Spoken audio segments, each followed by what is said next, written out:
ஏன் சூஸ் பண்ணீங்க நாம் தமிழர் கட்சி? நாம் தமிழர் கட்சி தமிழ்நாட்டுக்கு மிகவும் தேவையான ஒரு கட்சி. போராடி பெற்ற சுதந்திரம். இப்போ எங்கள் கன்னியாகுமரி மாவட்டத்தை எடுத்துக்கிட்டிங்கன்னா மொழிவழி மாநிலமாக பிரிக்கப்படுறதுக்கு முக்கிய காரணமே வந்து அந்த தெற்கெல்லை போராட்டம் தான்.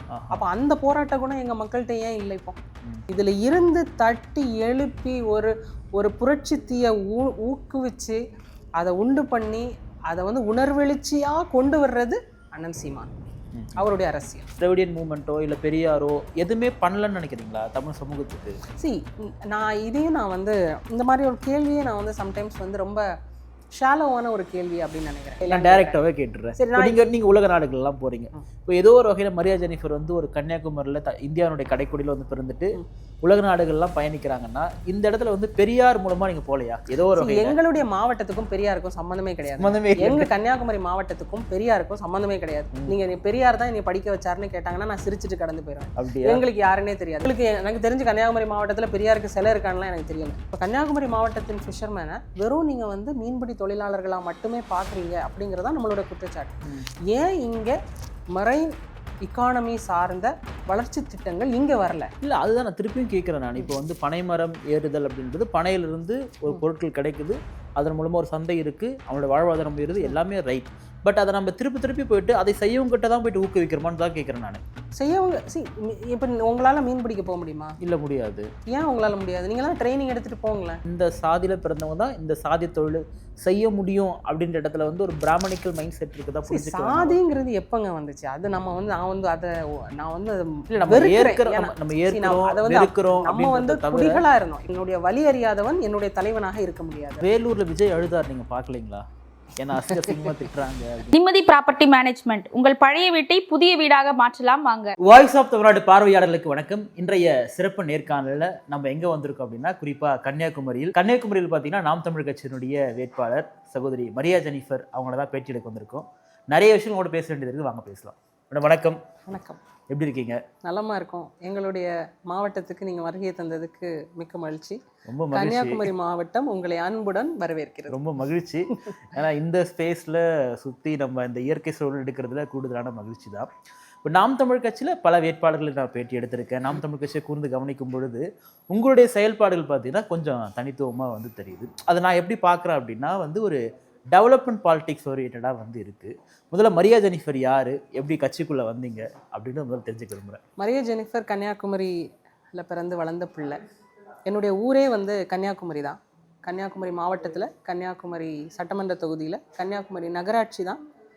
கன்னியாகுமரி நகராட்சியில் கன்னியாகுமரி ஊர் தான் என்னுடைய சொந்த ஊர். என்னுடைய ஃபேமிலி எல்லாமே இங்கே இருக்கிற ஒரு ஃபேமிலி தான். படித்தது இங்கே விவேகானந்த கேந்திர வித்யாலயாவில் ஸ்கூல் படித்தோம். அதுக்கப்புறம் college engineering and computer science வந்து காரணியாவில் படித்தேன். அதுக்கப்புறம் MBA in sales and marketing ICFAயில் பண்ணேன் சென்னையில். அதில் கேம்பஸ் பிளேஸ் ஆகி பொலாரிஸில் நான் வந்து பிளேஸ் ஆனேன். அப்புறம் பொலாரிஸில் ஃபியூ இயர்ஸ் கண்டினியூ பண்ணதுக்கப்புறம் அங்கேருந்தே நான் வந்து I got shifted to Dubai. So துபாயில் வந்து 2008 துபாயில் ஒர்க் பண்ண ஆரம்பித்தோம். மல்டிபிள் கார்ப்பரேட் கம்பெனிஸில் ஒர்க் பண்ணேன். Last 8 years of my career வந்து I was head of sales for Samsung electronics based out of Dubai. So அப்படி ஒரு எப்படி சொல்ல, எல்லாருக்குமான ஒரு வாழ்க்கையாக தான். அந்த டைமில் எல்லாரும் அப்படி தானே வளர்த்துருப்பாங்க. நல்லா படிக்கணும், நல்லா காலேஜ் போகணும், நல்லா வேலை பார்க்கணும் அப்படின்னு சொல்லிட்டு ஒரு டெம்ப்ளேட்டான ஒரு லைஃப் தான். அதில் என்ன ஒன்று பண்ணாலும் வந்து பெஸ்ட்டாக பண்ணணும், இன்னொன்று டிஃப்ரெண்ட்டாக பண்ணணும் அப்படின்னு எப்போவுமே மைண்டில் தோணும். அண்ட் வென் வி ஆர் ஒரு கமிட்டடாக ஒரு ஜாபை நம்ம எடுத்துட்டோம் அப்படின்னா எந்த அளவுக்கு கமிட்டடாக இருக்கணும் அந்த ஜாப்க்கு அப்படிங்கிறது என்னுடைய அடிப்படையான ஒரு கேரக்டரே வந்து அதுதான். ஸோ அதை நான் வந்து ஃபுல் ஃப்ளெஜ்டாக என்னுடைய ப்ரொஃபஷனல் கெரியரில் நான் கொடுத்துருந்தேன். ஸோ பேசிக்லி பிஸ்னஸ் ஓரியன்டான ஒர்க் தான். ஆமாம், ஓகே, கண்டிப்பாக. ஏன்னா I love sales and marketing. எனக்கு வந்து சேல்ஸ் ரொம்ப பிடிக்கும். எனக்கு வந்து அந்த ஆஃபீஸ் சிட்டிங் ஜாப் அது பண்ணுறவங்கள நான் குறைய சொல்லலை. எனக்கு ஆஸ் அ பர்சன் வந்து I like to meet people, I like to hear their problems. இப்போ ஒரு பிஸ்னஸ் கன்சல்டிங் பண்ணும்போது you do people to people selling இல்லையா? யாரும் வந்து இப்போ ஒரு கன்சியூமர் ப்ராடக்ட் மாதிரி வந்து ஒரு ப்ராடக்ட்டை நான் வந்து ஏதோ ஒரு மார்க்கெட்டில் இல்லாட்டி ஷாப்பில் போய் வாங்குகிறோம் அப்படின்னு இல்லாமல் வி டூ கன்சல்டேட்டிவ் செல்லிங். நாங்கள் வந்து கஸ்டமரை போய் மீட் பண்ணும்பொழுது அவங்களுக்கு இருக்கக்கூடிய இஷ்யூஸ் என்ன மாதிரியான ப்ராப்ளம்ஸ் அவங்க ஃபேஸ் பண்ணுறாங்க அப்படின்னு சொல்லி அவங்கள வந்து நம்ம கன்சல்ட் பண்ணி அவங்கள எப்படி நம்ம வந்து கஸ்டமர்ஸாக மாற்றுறோம் அப்படிங்கிறது ஒரு process. It's a sales process. Okay. அது வந்து எனக்கு ரொம்ப பிடிக்கும். ஸோ என்னோட சேல்ஸ் கெரியரில் வந்து அதை நான் ரொம்ப விரும்பி நான் பண்ண ஒரு வேலை. So Maria Jennifer as a person வந்து பார்த்தீங்கன்னா ஒரு ஒரு ஒரு இந்தியாவின் தொடக்கமாக இருக்கக்கூடிய கன்னியாகுமரியிலேருந்து பிறந்து இங்கே இருக்கக்கூடிய ஸ்மால் எக்ஸ்போஷருக்குள்ளே வாழ்ந்த ஒரு மகள் தான் நானும். அதே மாதிரி என்னுடைய openness to learn and embrace new challenges வந்து என்னுடைய ஓன் பர்சனாலிட்டியில் இருக்கக்கூடிய ஒரு ட்ரெயிட். புதிய விஷயங்களை கற்றுக்கிறது, புதிய பார்வைகளை நம்ம வந்து எம்ப்ரேஸ் பண்ணிக்கிறது. இப்போ நீங்கள் ஒரு விஷயத்த நம்ம சொல்கிறோம், ஒரு புதிய பார்வை இருக்குது அதில் அப்படின்னா அதை வந்து நல்லா தானே இருக்குது அப்படின்னு அடாப்ட் பண்ணிக்கிறது நம்மளுடைய லைஃப்பில். ஸோ என்னுடைய லைஃப் பொறுத்தளவில் it is always a progressive learning. So அந்த மாதிரி ஒரு ஜேர்னியை நான் வந்து வாழ்ந்துட்டு இருக்கிறேன். அதுதான் மரியா ஜெனிஃபர். ஸ்கூல் படித்தது, காலேஜ் படித்தது எல்லாமே கன்னியாகுமரி தானா? இல்லை, ஸ்கூல் வந்து தான் ஸ்கூல் விவேகானந்த கேந்திர வித்யாலயாவில் படித்தேன். காலேஜ் என்ஜினியரிங் வந்து Karunya, Coimbatore, Karunya institute of technology கோயம்புத்தூரில். அப்புறம் ஐசிஎஃப்ஐ சென்னையில் வந்து என்னுடைய MBA in sales and marketing பண்ணேன். படித்து முடிச்சுன்னு வேலை வந்து ஃபாரின் போயிட்டீங்களா? வேலை நான் கேம்பஸ் பிளேஸ் ஆனது பொலாரிஸில். பொலாரிஸ் நாவலூர் கேம்பஸில் தான் நான் வந்து ஒர்க் ஸ்டார்ட் பண்ணது பிஸ்னஸ் அனலிஸ்ட்டாக. அப்புறம் அங்கேருந்தே பொலாரிஸ் துபாய் கேம்பஸ்க்கு நான் வந்து என்னைய அனுப்புனாங்க. ஐ காட் எப்படி சொல்ல, ஒரு ஆஃப் ஷோர் ஆப்பர்ச்சுனிட்டி வரும், அப்படி ஆன்சைட் ஆப்பர்ச்சுனிட்டி அப்படிங்கிற மாதிரி இதில் வந்து நான் போனேன். அதுக்கப்புறம் தென் இந்த கெரியர் அப்படியே அங்கேருந்தே அப்படியே கொண்டு போயிட்டேன். ஓகே. எப்போ ஒர்க்லாம் குயிட் பண்ணிவிட்டு ஃபுல்லாக பாலிடிக்ஸ்குள்ளே எப்போ வந்தீங்க? இப்பவும் நான் ஒர்க் பண்ணிட்டு தான் இருக்கேன். ஓகே. ஸோ எப்பவுமே ஐ மீன் 24/7 வந்து ஏதாவது உங்களை பற்றின ஒரு வீடியோ, ஏதாவது ஒரு இஷ்யூ வந்து வந்துட்டே இருக்கா? அதனால் நான் கேட்குறேன். அதாவது என்னென்னா, நம்ம வந்து ஒரு எல்லாருக்குமே ஒரே ஒரு லைஃப் தான் இல்லையா? இந்த ஒரு லைஃப்பில் தான் நம்ம எல்லாமுமாக வாழணும். ஒரு மகளாக வாழ்ந்திருப்போம், ஒரு ஃப்ரெண்டாக வாழ்ந்திருப்போம், ஒரு சகோதரியாக வாழ்ந்திருப்போம், ஒரு தாயாக வாழ்ந்திருப்போம், ஒரு மனைவியாக வாழ்ந்திருப்போம். அதே மாதிரி ஒரு கலீகாக ஒரு ப்ரொஃபஷ்னல் லைஃப் வாழும்போது அது மாதிரி வாழ்ந்திருப்போம். அண்ட் அஃப்கோர்ஸ் நம்மளுடைய மக்களோட வாழ்கிறதுங்கிறது எப்படி தான் வாழ்வோம் அப்படிங்கிற ஒரு இது இருக்குது. We all have just one life to live. அதை நம்ம எவ்வளோ தூரத்துக்கு ஃபுல்ஃபில்லிங்காக ஒரு ஹோல்சமாக வாழ்கிறோம் அப்படிங்கிறது ஒருத்தருடைய சாய்ஸ். ஓகே. நான் சூஸ் பண்ணுறது தான் நீங்கள் சூஸ் பண்ணணும்னு அவசியம் கிடையாது. ஆஸ் எ உமனா நீங்கள் வந்து மனைவியாவோ, அம்மாவோ, மகளாவோ, தென் ஒரு பொலிட்டிஷியன், எல்லாவற்றுக்குமே நீங்கள் உங்களுக்கு பங்களிப்பு கொடுக்குறீங்களான்னு கேட்குறேன். 100%. ஏன்னா சில விஷயங்களை நம்மளால் வந்து இக்னோர் பண்ணிவிட்டு இதை என்னால் பண்ண முடியாது அப்படின்னு சொல்லிட்டு நான் வந்து கடந்து போக முடியாது. ஏன்னா எனக்கு 3 குழந்தைங்க இருக்கிறாங்க. 2 பெண் குழந்தைங்கள், ஒரு பையன் இருக்கிறான். கடைசி பையனுக்கு 5 வயது ஆகுது. பெரிய பொண்ணுக்கு வந்து 16 years old. அவள் 12th எக்ஸாம் எழுதிட்டு இருக்கிறா. ஸோ உங்களுக்கு தெரியும் அந்த குழந்தைக்கு எவ்வளோ டைம் கொடுக்கணும், கடைசி பையனுக்கு எவ்வளோ குழந்தை கொடுக்கணும். அதே மாதிரி எனக்கு 2வது குழந்தை வந்து she is artistic. So she is a special child. So அவளுக்கு தேவையான care and support and time and அவைலபிலிட்டியும் நான் கொடுக்கணும். ஸோ இதை நான் வந்து இப்போன்னு இல்லை, நான் என்னுடைய ப்ரொஃபஷனல் கெரியர்லேயும் நான் வந்து பேலன்ஸ் பண்ண ஆரம்பிச்சிட்டேன். எப்படி நம்ம கொடுக்கணும் அப்படிங்கிறது. இன்னொன்று வந்து அது ஒவ்வொருத்தருடைய பிளெஸ்ஸிங் இன் லைஃப் அப்படின்னு தான் சொல்லணும். என்னுடைய பிளெஸ்ஸிங்காக பார்க்குறது என்னுடைய சப்போர்ட் சிஸ்டம், என்னுடைய அம்மா, என்னுடைய ஃபேமிலி, அப்புறம் என்னுடைய சப்போர்ட்ஸ், என் கூட இருக்கிறவங்க, இவங்க எல்லாரும் கூட இருக்கிறனால என்னால் இது எல்லாத்தையுமே வந்து கொஞ்சம் பேலன்ஸ்டாக பண்ண முடியுது. நம்ம தனித்தே நான் வந்து எல்லாத்தையும் பண்ணிட்டேன் அப்படின்லாம் சொல்ல முடியாது, யாராலையுமே என்னால் பண்ண முடியாது. பட் என்னுடைய லைஃப்பில் அது ஒரு பிளெஸ்ஸிங்காக நான் பார்க்குறேன். இப்போ நாம் தமிழ் கட்சிக்குள்ளே வரைக்கும் நீங்கள் போன முறை பார்லிமெண்ட்டில் வந்து பார்ட்டிசிபேட் பண்ணுறீங்க, இப்போ சட்டமன்றத்தில் வந்து பார்ட்டிசிபேட் பண்ணுறீங்க, நிறைய நாடுகளுக்கு போயிருக்கீங்க. ஒரு எக்கனாமிக்கலாகவும் பொலிட்டிக்கலாகவும் ஈவன் ஒரு டெவலப்மெண்ட் பாலிட்டிக்ஸாகவும் உங்களுக்கு தெரியும் பொழுது பல கட்சிகளுமே நீங்கள் பார்ப்பீங்க. எனக்கு தெரிஞ்சு தமிழ்நாட்டில் வந்து திரு அண்ணாமலை வந்து ஒரு மதம் சார்ந்த அரசியல் வச்சாலுமே கூட அவருமே ஒரு டெவலப்மெண்ட் பாலிட்டிக்ஸ் வந்து பேசக்கூடிய நபராக இருக்கார். ஈவன் விஜயுமே வந்து அரசியலுக்கு வந்தப்போ என்ன சொன்னார்னா, நாங்கள் மத்திய அரசு ஒரு திட்டத்தை கொண்டு வராங்கன்னா நல்லதாக அந்த எடுத்துப்போம், நாங்கள் முழுக்க இவங்க எதிரி அப்படின்ற மாதிரி கொண்டு போல எங்கே நல்லதுலாம் எடுத்துப்போன்னு சொல்லிட்டு சொல்கிறாங்க. ஆனால் அண்ணன் சீமானன் பார்த்தீங்கன்னா அடிப்படையை நான் மாற்றி அமைக்க போகிறேன்னு சொல்கிறாரு. ஏன் சூஸ் பண்ணீங்க நாம் தமிழர் கட்சியை? நாம் தமிழர் கட்சி தமிழ்நாட்டுக்கு மிகவும் தேவையான ஒரு கட்சி.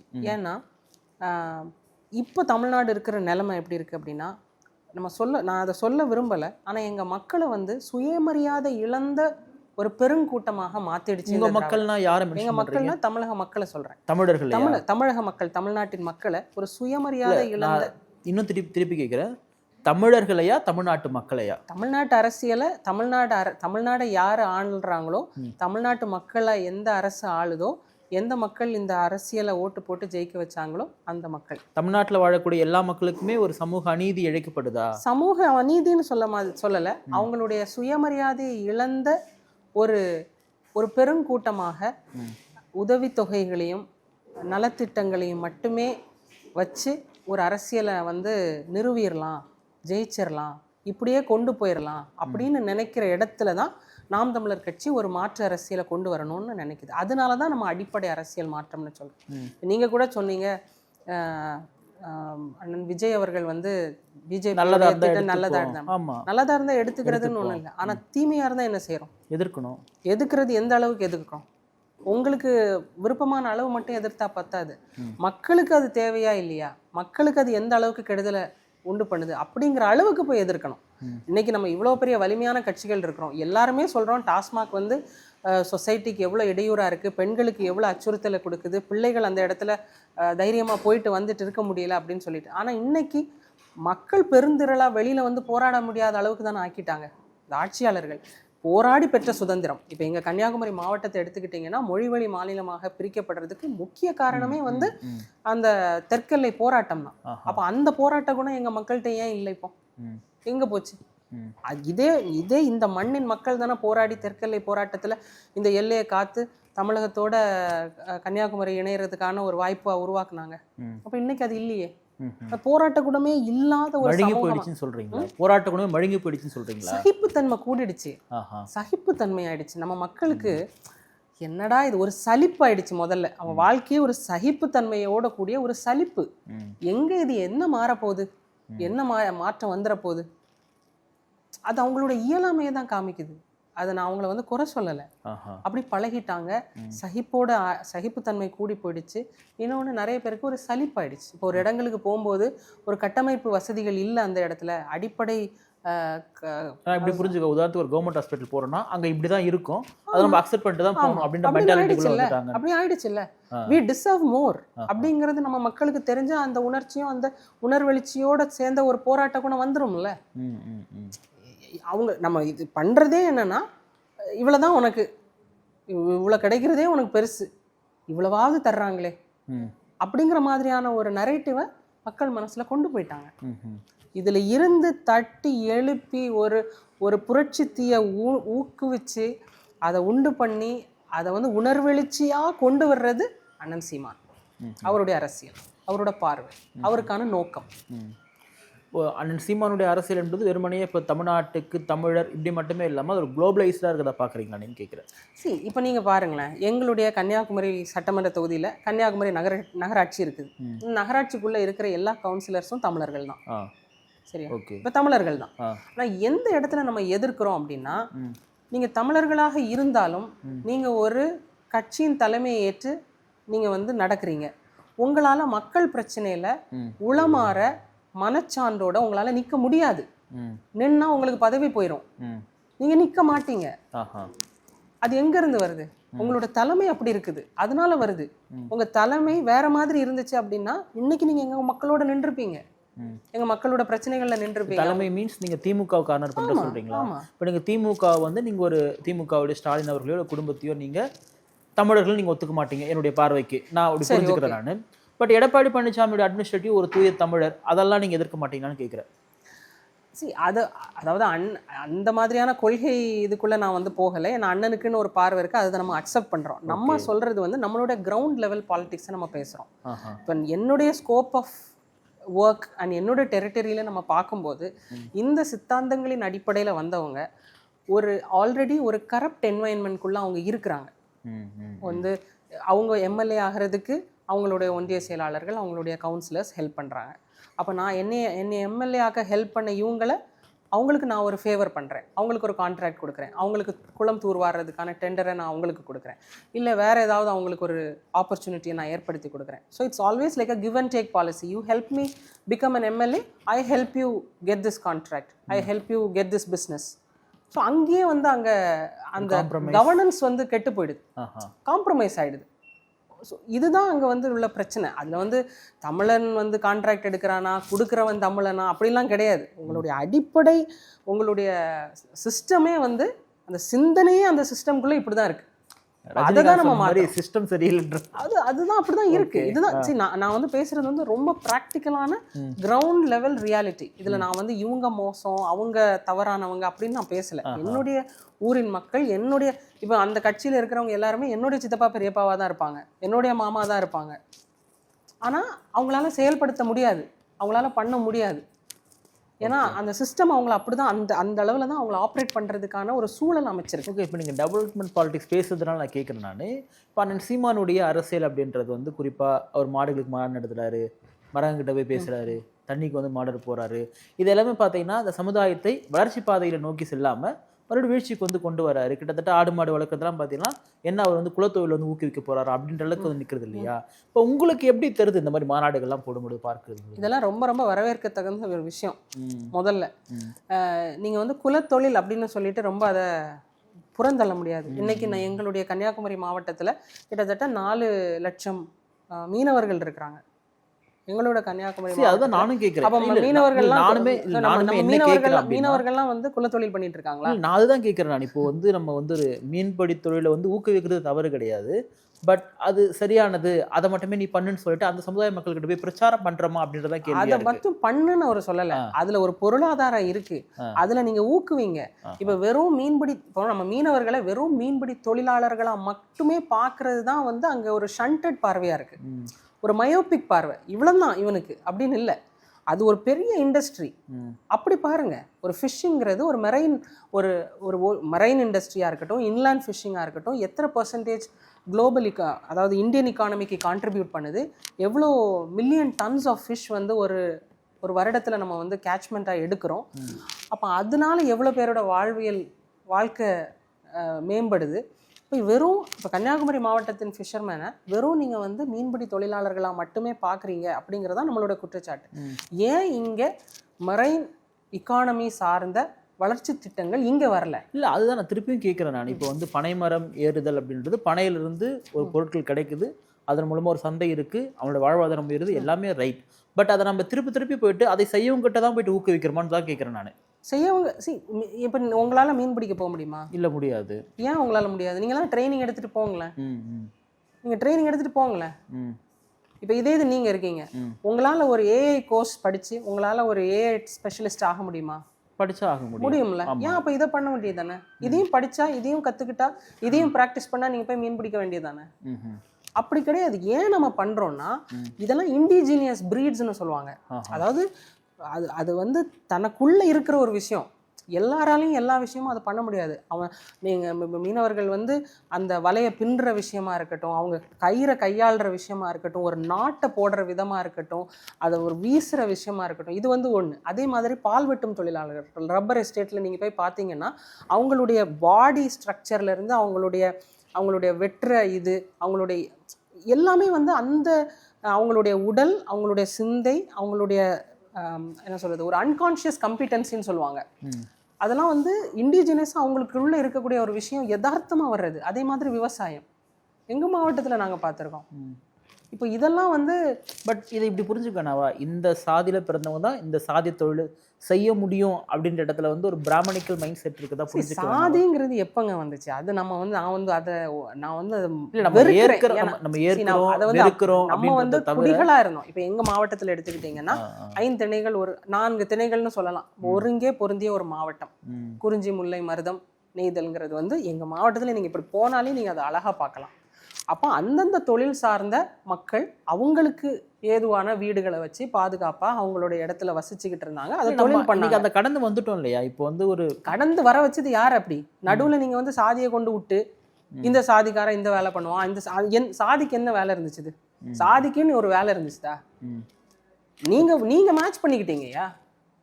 சாதிக்குன்னு என்னைக்குமே வேலை இருந்தது கிடையாது.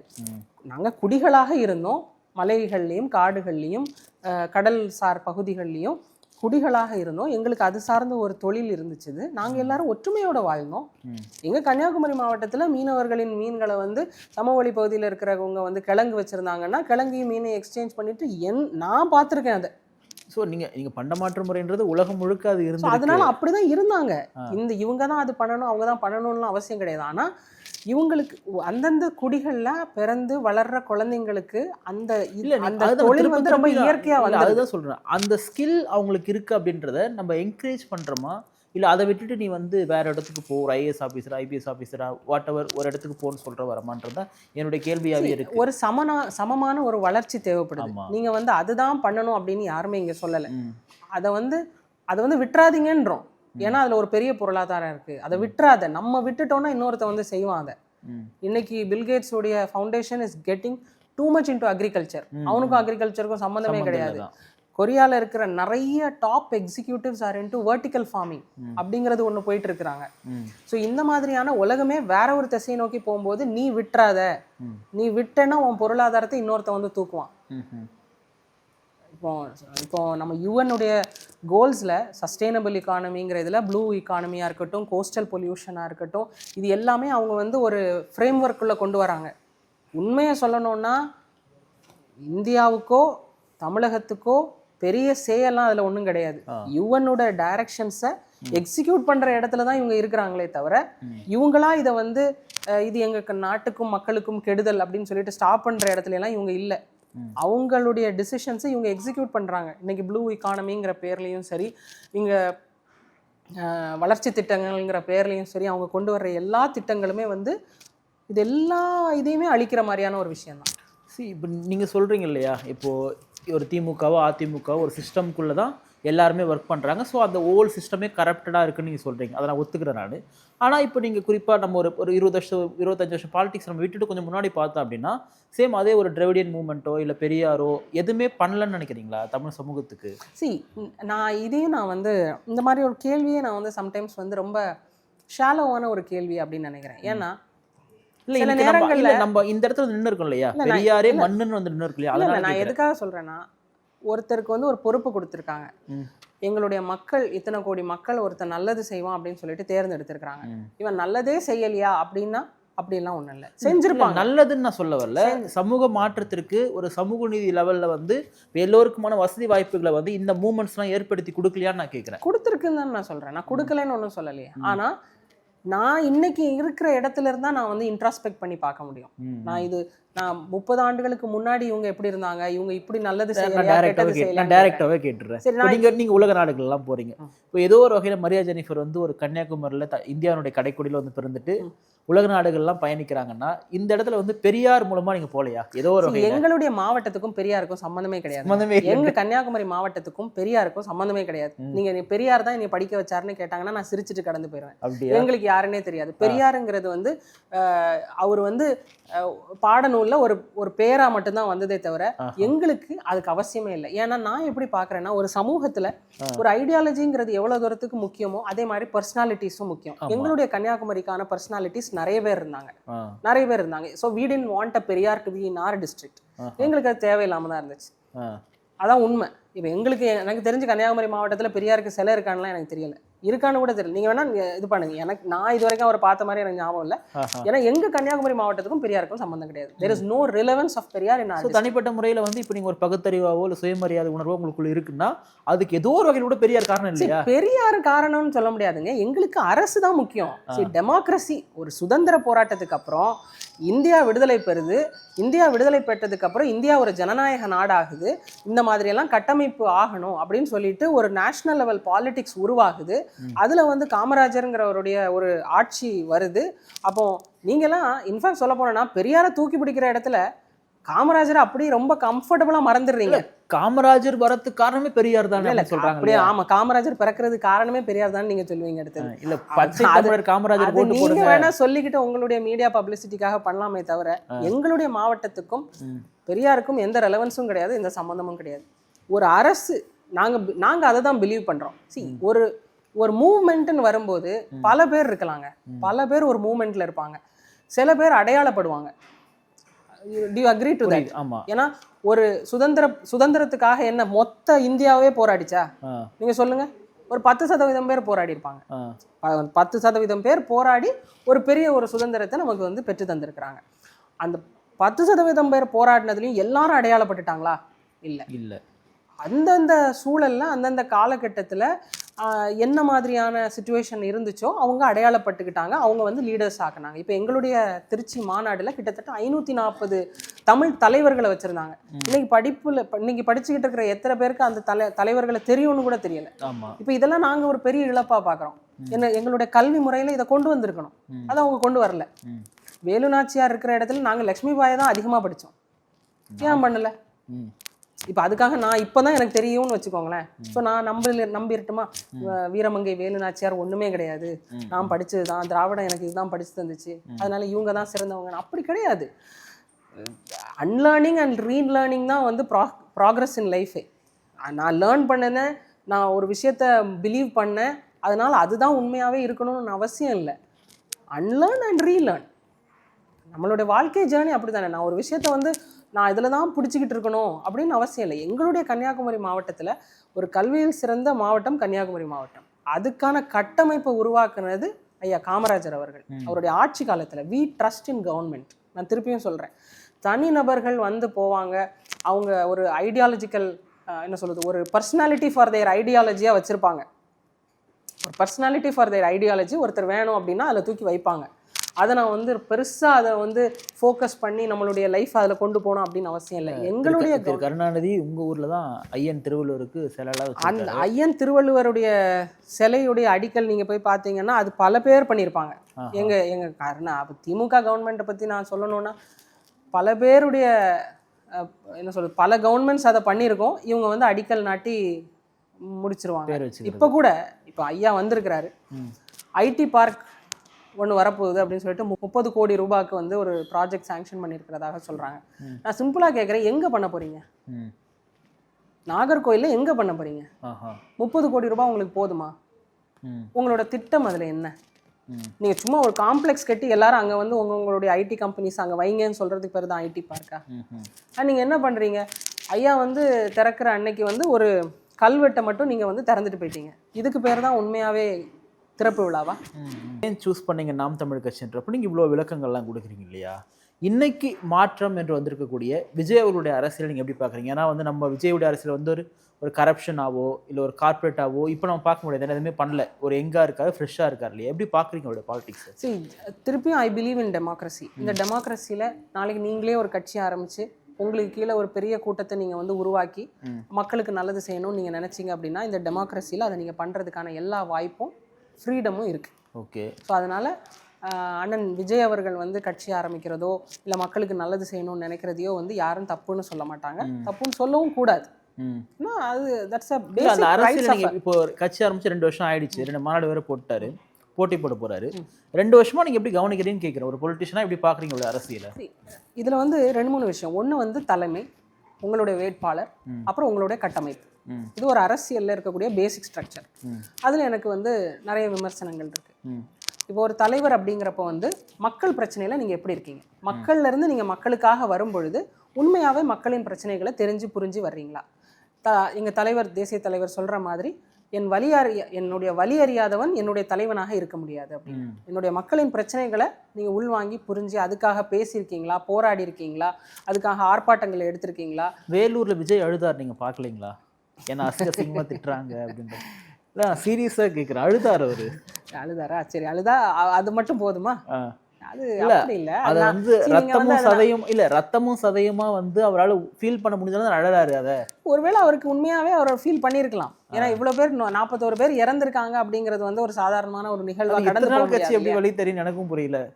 இது இத்தனை நாள் கழிச்சு அவருக்கு அழ வருது. அது அந்த பர்சனாலிட்டி விமர்சனத்துக்குள்ள நான் போக விரும்பல. ஆனா ஒரு அரசியல் தலைவரா வந்து மக்கள் பிரச்சனையில நிக்கணும், மக்களுக்கான விஷயங்களை சிந்திக்கணும். இப்போ எங்கள் ஐயா காமராசரை வந்து நாங்கள் வந்து ஒரு பெரிய ஒரு பொலிட்டிக்கல் லீடராக நாங்கள் பார்க்குறதுக்கு காரணம் என்ன அப்படின்னா, ஐயா பெரிய படிப்பறிவெல்லாம் ஒன்றும் இல்லை, ஒரு எளிய குடும்பத்திலேருந்து வந்தவர். ஆனால் அவருடைய எண்ணங்கள், அவரோட கனவுகள், அவருடைய நோக்கம், அவருடைய செயல்பாடுகள்லாம் அளப்பெரியது. இன்னைக்கு வந்து எங்கள் ஊரில் வந்து சில ஸ்கூல்ஸ் எல்லாம் வந்து ஐயா வந்து தெரு பேரோட சொல்லிட்டு போயிருக்காரு அப்படின்னு சொல்லிட்டு எங்களுடைய ஊரில் இருக்கிற மக்கள் சொல்லுவாங்க. இந்த தெருவில் வைக்கலாம்ல ஐயா அந்த ஸ்கூலை? இது கரெக்டா இருக்குமே ஐயா ஆ, அப்படின்னு அவர் சொல்லியிருக்கிறாரு. ஆ. மாத்தூர் தொட்டி பாலம் எல்லாம் ஐயா காலத்துல கட்டினது. ஓகே. ஸோ அதெல்லாம் வந்து ஒரு அந்த லெவல் ஆஃப் லீடர்ஷிப்பை நாங்க பார்க்குறோம். நீங்க சும்மா வந்துட்டு நீங்க இப்படி ஒரு இதுக்காக கேட்குறதுங்கிறது வந்து அரசியலையே ரொம்ப கொச்சப்படுத்துற மாதிரி இருக்கு. ம்.